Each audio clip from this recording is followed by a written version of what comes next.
Seamus Lukosius just clear out, go to work, get him a ball screen, let him find a shot that he likes. It's really impressive. This is a big stage, and he looked really comfortable on this stage. Yeah, and you could certainly tell. We actually talked to him and his head coach following that game. Here's more. Check out that interview.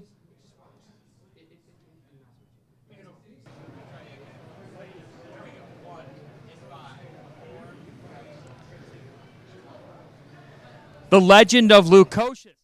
Inside the world's most famous arena, Madison Square Garden. Butler 89, Xavier 82 in overtime. Seamus Lukosius joining us now. 27 points, and 20 of them came in the second half in overtime. Why didn't you and your teammates quit? Because we never quit. I think you've seen that this season already. That's just our mentality. That's the Butler way. That's what coach tells us every day, and we pride ourselves in that. So we never could, and we never will. So you go to the line, got to knock down 2 free throws late. I checked the stats, 89% from the free throw line. So I'm like, statistically, these are pretty good. How do you feel in that spot? You look good. Same way. Yeah, I feel pretty good. I almost enjoy those moments. But the free throws where everybody's doubting you, and everybody's like, oh my God, that's so much pressure. I kind of like that. When Chuck Harris fouled out, it became the Seamus Lukosius show. What's it say, and how does it make you feel for coach and everybody else to have the confidence in you in a Big East tournament to put the ball in your hands in the biggest moments of the game? I'm glad they have confidence in me. I obviously have confidence in myself, and there's a reason coach brought me here. And Chuck fouled out. I don't think there was any doubt. I don't think the mentality of anybody changed. Everybody's still doing. This was your first Madison Square Garden experience. This is the world's most famous arena for a reason, Seamus. What was it like to perform this well on this stage? It's great. Obviously, I'm trying not to think about it too much. We still got a lot of work to do. So, I'm glad we won. I'm glad I played well. But, I'm excited for tomorrow. Here's the interesting dimension to tomorrow now. Providence at noon right in this building. You were up double digits against them at Hinkle Fieldhouse, fell short. You were very much in the game at the Dunkin' Donuts Center. Like, when we look at it, throw out the seeds in your mind, right? Because you can match up with them even though they're the number 1 seed. Can you reflect on that? That's what we think about, not just Providence, but any team in the Big East, no matter how we performed against them in the regular season, this is March, and we know we can beat anybody. And, so we're confident going into any game we play. Seamus, congratulations. Thank you. Stuff, man. Stuff. See you tomorrow. By Butler head coach Laval Jordan after the Bulldogs beat Xavier in overtime 89-82.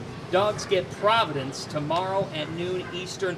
Laval, what did you notice in your team to pull out this win?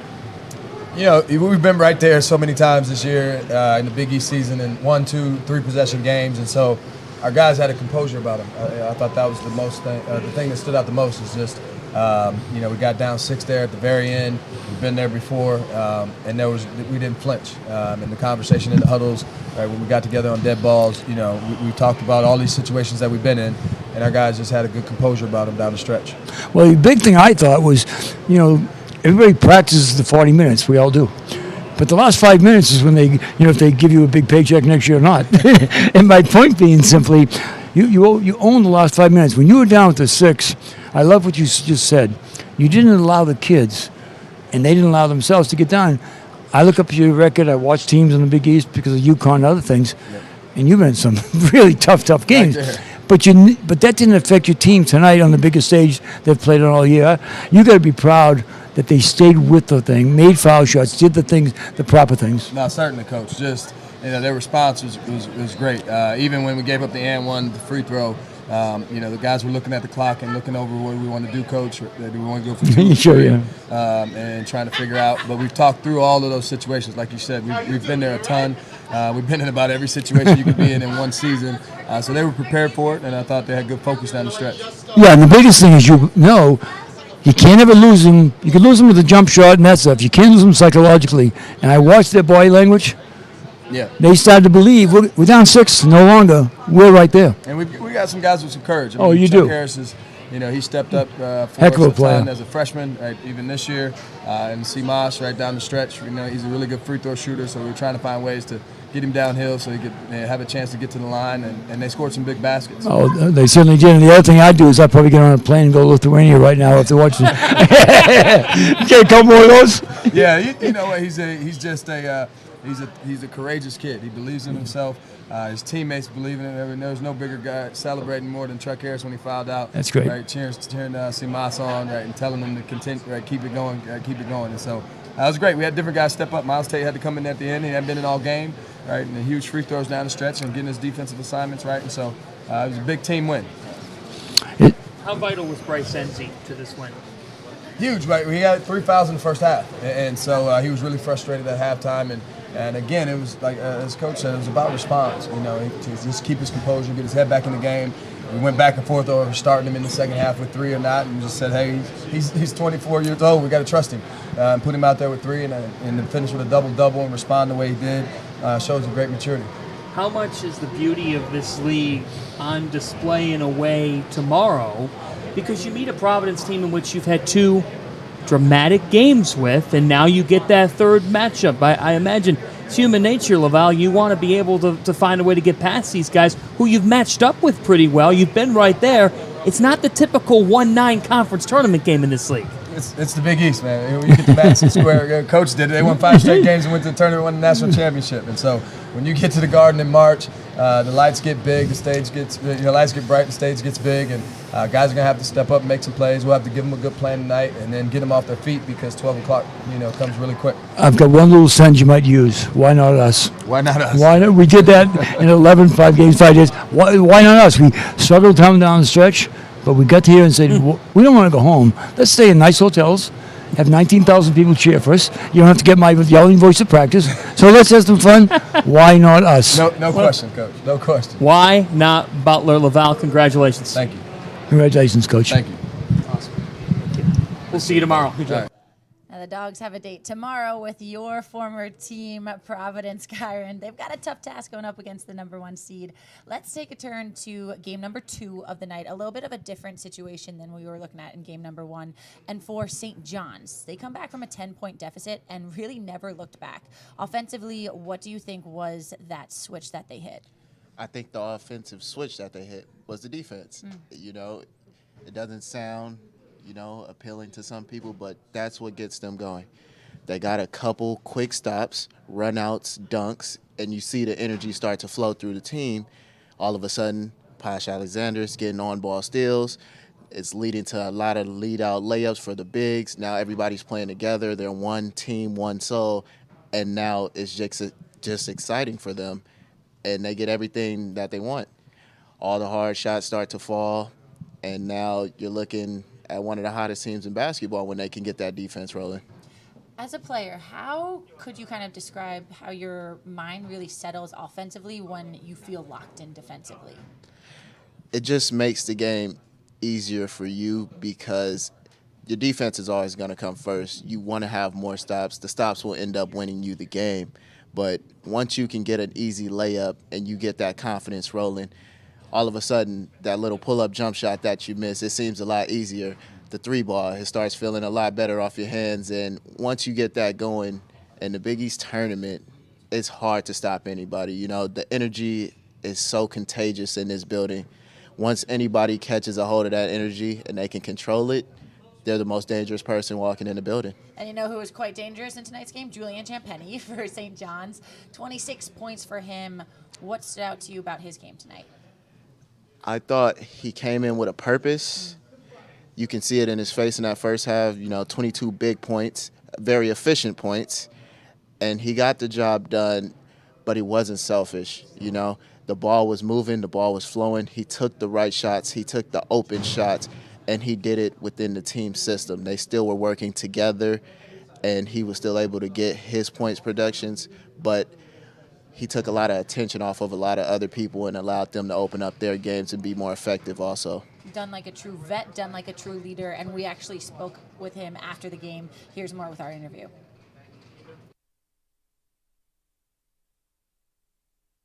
The Johnnies have a date with Villanova tomorrow after a 19-point win over DePauw. We are joined with Julian Champanee. Julian, 26 points for you tonight. What was clicking offensively? Honestly, I started off, posting up and getting easy buckets, like my coach always told me to do. As scorers, I can tell you, like, once you see one ball go in the basket, it kind of gets them flowing. And, my team has always given me that confidence to keep going and keep going and keep going. So, yeah. You're from New York. You're playing for St. John's in New York, and you're playing at the Garden. You kind of look like you felt at home. 22 points in the first half. Do you have an extra chip on your shoulder, or you play with an extra pride when you get in the game out there? Well, honestly, I've been home for 3 years. For all my life. But St. John's is home to me. My dad went here. So I've been around for a while now. So, yeah, every time I come on the court, I want to give it my all. And just, if that's my last, then I want to make sure that that's my best. So just continue to do that every game in and game out. Just play hard. How would you describe what it was like playing in tonight's game? A whole lot different than what it was last year. No fans in the stands, and the fans really showed up for you guys tonight. I haven't been. My freshman year we had played Georgetown here with fans, and I was telling somebody it was so long ago I don't remember how it was. So coming here, seeing all the fans come out from different schools, cheer, and how loud it got. This is what college basketball is. It's marches, so it's one of a kind. You came out with a lot of energy, a lot of highlight plays. You had the couple of dunks that really energized the team, and it really translated over to the defense. When you make those type of plays, how does it make the team feel? How does it make you feel to pick up your energy and pick up 94 feet? Honestly, every exciting play kind of gets us going. It's like that kickstart. I feel like it would be like that for any team. But especially the way we want to play. We want to play up tempo. Getting after people and really just 40 minutes of it. So plays like that really give us that extra boost and kicks us in drive. I gotta know, Mom was texting you after. Did you get back to Mom? Did you talk to Mom? You gotta get back. We will let you go get back to Mom. Tomorrow you take on Villanova. Congratulations on the win tonight. Thank you so much for joining us. Thank you, guys. It was after midnight when our final game of the night wrapped up. Seton Hall coming away on top. The fans were super into it, and this one really just went down to the wire. Seton Hall having to really battle in this win. What did it take from the Pirates to withstand that surge that the Hoyas had to ultimately come away victorious? It was your classic first round conference tournament game where the offense wasn't there. So Seton Hall had to lean on their defense. And Seton Hall has been one of the best rim-protecting teams in the Big East all season long, and it might have saved them tonight. They had 10 team blocks. Ike Obiagu was leading the charge in that regard. So they took away those easy baskets. That gets your energy going a little bit. It got the crowd going into it. I thought the Seton Hall fans were pretty good, especially late. And so it was really one with their defense, and then timely shot making from in particular Jameer Harris. They ran him off a couple screens in the second half. He was able to get his feet set, knock him down. He obviously hit the big one right from the top of the key. So it was just a combination of timely shot making and then leaning on your defense when you just kind of didn't have it collectively as an offensive unit, in particular off the bench. They usually have great bench production. Those guys off the bench, those frontline guys, didn't necessarily put their fingerprints on this thing offensively like they usually do. Karen, how about you? What did you see? We'll start on the defensive side of things. Defensive side of things, Seton Hall just clicked. You can see it in their faces. There was never a doubt that they thought at any point they would lose that game, even when they were down. They put their hard hats on. They went to work. They got stop after stop. They rebounded the ball well. They protected the rim.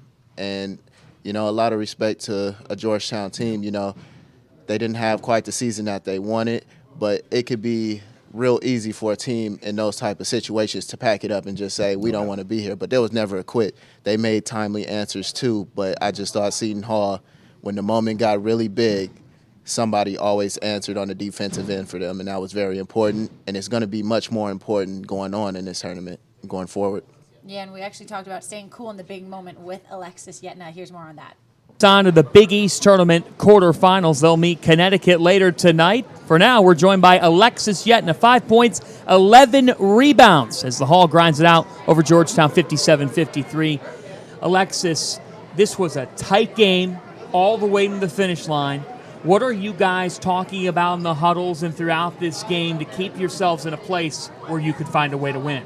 I mean, first of all, we got to give a lot of credit to Georgetown. They played a great game. They got a good team, well coached. They play hard. So, like, obviously, we came ready because we knew that they're going to bring their A game. And so, I mean, we just stayed the course. We knew what we had to do, stay consistent to what we did all season, and we're confident in what we can do. So, you just stay the course and do what we do every day. You guys remained so calm. The game, it felt like it was a lot of pressure. It was very intense out there. But you guys look like you've been there before. You expected to win, and you obviously pulled out the win. Why are you guys so relaxed and level-headed in those moments? I mean, I think it comes from two reasons. The first one, I would say, we went through a tough non-conference schedule. We played a lot of tough games down the stretch, like Texas. We went down the stretch. Michigan, we guys down a lot, and we came back and won. So we've been battle-tested. And second of all, we all like pretty all the team. So we have seniors, juniors, and so we seen stuff like that happen. So we just stay composed, keep a composure, and play like we usually do. Staying composed, what's going through your head, just individually? A lot of emotions running high, but you're down there battling, you're grabbing every board. Mm-hmm. What's going through your head? What are you trying to do personally to help your team end up on top? I mean, that's what I do every day. I just play hard. I know, like, if I play hard, good stuff going to come out of it. So I just do what I do. I did every day since I've been here at Seton Hall. Just play hard, communicate, bring energy, play defense, and the rest will come with it. Had you ever played at Madison Square Garden before tonight? I mean, we played St. John's during the season. Other than that game? That's it. My second time here. I love it. Great atmosphere. A lot of history. Big East tournament, quarterfinals. Connecticut's on the other side. You know their fans. Mm-hmm. Seton Hall, UConn. What is it going to be like later tonight? It's going to be electric. It's going to be a great battle. Two great teams. So I'm just excited to be playing in the Madison Square Garden with a great team like UConn and us. We're going to be ready tonight. Life in the Big East. We will see you later tonight. Thank you. Thanks so much, John Fanta. Great stuff from Alexis. These three teams living to see another day. They're going to be back here at Madison Square Garden very shortly as day 2 tips off. As we're taking a look at the bracket right now, we finally get to see, Kyron, your Providence Friars. I know you're excited to see them. Come on, we'd be lying if you really say no. No, I'm definitely excited to see Providence play.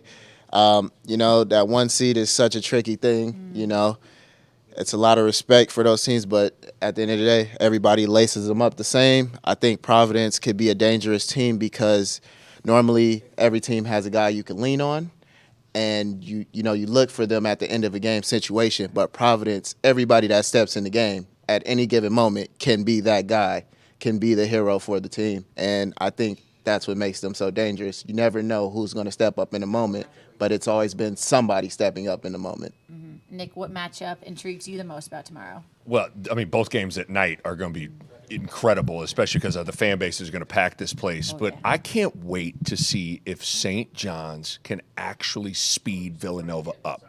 Really hard to do. Colin Gillespie always plays at his speed. Justin Moore always plays at his speed. But ultimately, St. John's has a way of getting the game going at a frenetic pace, especially if this crowd gets into it. I just can't wait to see that game. I think Villanova-St. John's is going to be a blast. Talk about some star power in the backcourt. Champanee and Posh Alexander, Moore and Gillespie. That's the game I'm really looking forward to tomorrow. To your point, though, how difficult of it, right? It is the nature of the business, right? We are in tournament time, but how hard is that going to be for St. John's to try and do that to Villanova tomorrow, coming off of this game? Well, it's going to be really hard. I've always said in basketball, it's easier to slow a game down than it is to speed it up, and it is really, really hard to speed Villanova up. Mm-hmm. And it's not that Villanova doesn't want to get into a scoring contest. They can score, but it's just the way they play. There isn't any team in the country, I think, that has a better understanding collectively of what a good possession is and what they're trying to do better than Villanova does. And a lot of that is ball movement, patience, getting in the lane, shot fake, kick, drive, shot fake, kick.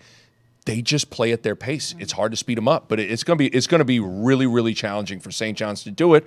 But they're one of those teams that it's what they work on every single day in trying to speed people up. So they're battle tested and trained for it. Mm-hmm. Now, Karen, we know number 1 Friars. They're dangerous, like you said. But who's maybe your underdog that you're looking forward to tomorrow? The Creighton-Marquette game will be a very interesting one. Marquette, they're very loaded on the defensive end. They have a lot of athletes. They play well together. They take on their identity of their coach. But at the same time, Creighton, they lost their point guard, but that team, they rally behind their coach more than any team I've ever seen. Every year, you know, different pieces, different shooters. They run different offense every year. It always changes, but somehow they seem to fight hard for their coach. They show up every game. They play their hardest, and they find ways to win. So that matchup will be very intriguing for me, and it'll be interesting to see which way it goes, especially with the guard play. Oh, yeah. And we cannot wait for tip-off to happen. Noon tomorrow on Fox. We are so excited. If it's going to be anything like what it was today. Man, woo, get ready. In for a treat. Get ready, because we certainly are. We only have a couple hours to sleep, and then we're back here. We will see you tomorrow for day 2 of the Big East tournament.